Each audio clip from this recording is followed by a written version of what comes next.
Hello everybody, I'd like to take a few minutes to talk about how to use a translator to improve your writing.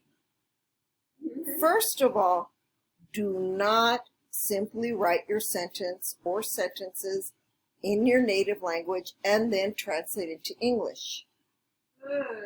First of all, you won't learn much at all. Secondly, the translator may not be correct. So what should you do? Use the translator as a tool to check your understanding and to improve your writing. Write your sentence in English first. Even if it's not a perfect sentence, try it out in English first. Then put that sentence into the translator and check if your English sentence means what you want it to mean in your native language. After you do that, use the reverse arrows to double check if there are other options. Let me show you an example. I use this method when I'm studying Spanish. As you know, my Spanish is not perfect. I still have a lot of trouble. So I like using Depot.com or Google Translate. Try them out. You might be surprised at how many different options or different translations you get. Let's start with Depot. Now, this is the sentence that I typed in from the top of my mind to see how good of a sentence it could be. It doesn't matter if you speak Spanish or not. This is my sentence. Now, I put this in Depot. Let's look what it says the English translation is. I'm trying to show how to use the computer and translation apps to improve our writing.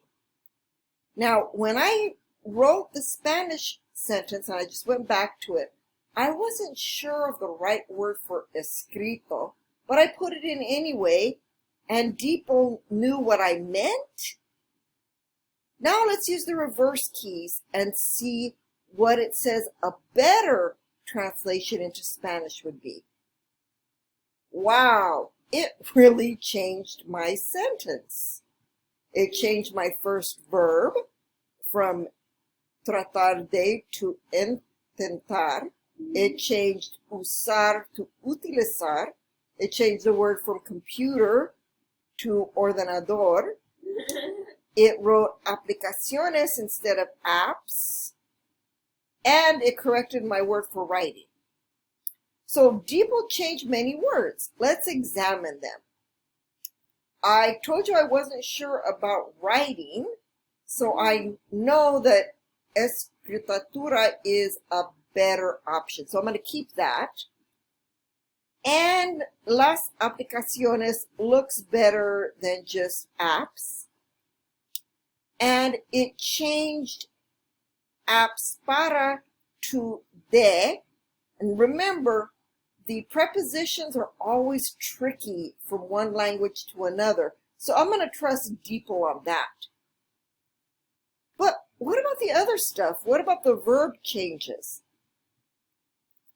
Let's try Google. I'm going to put in my basic sentence, but I'm going to keep what I like, but change the stuff that I think Depot got right.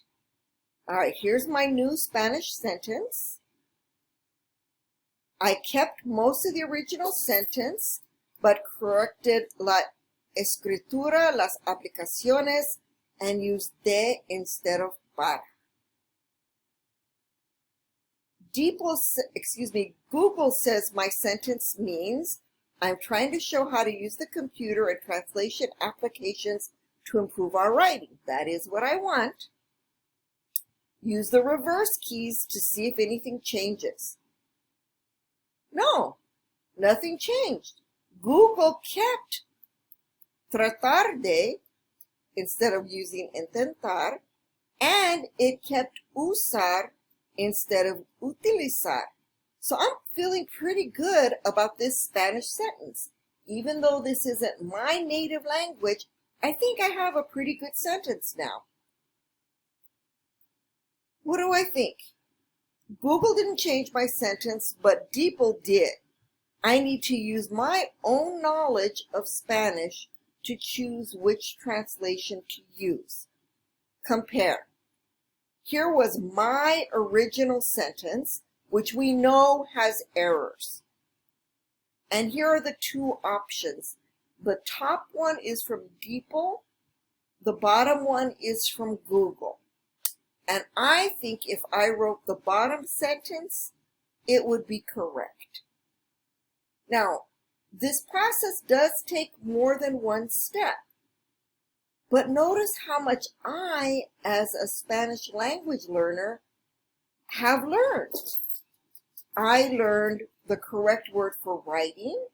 I learned to use de instead of para. And I learned to use the full word aplicaciones instead of apps. So now not only do I have a good sentence in Spanish, but I've actually learned something. So this is the method I would encourage you as an English language learner to use. This way, not only will you get better English sentences, but trust me, you will also learn a lot.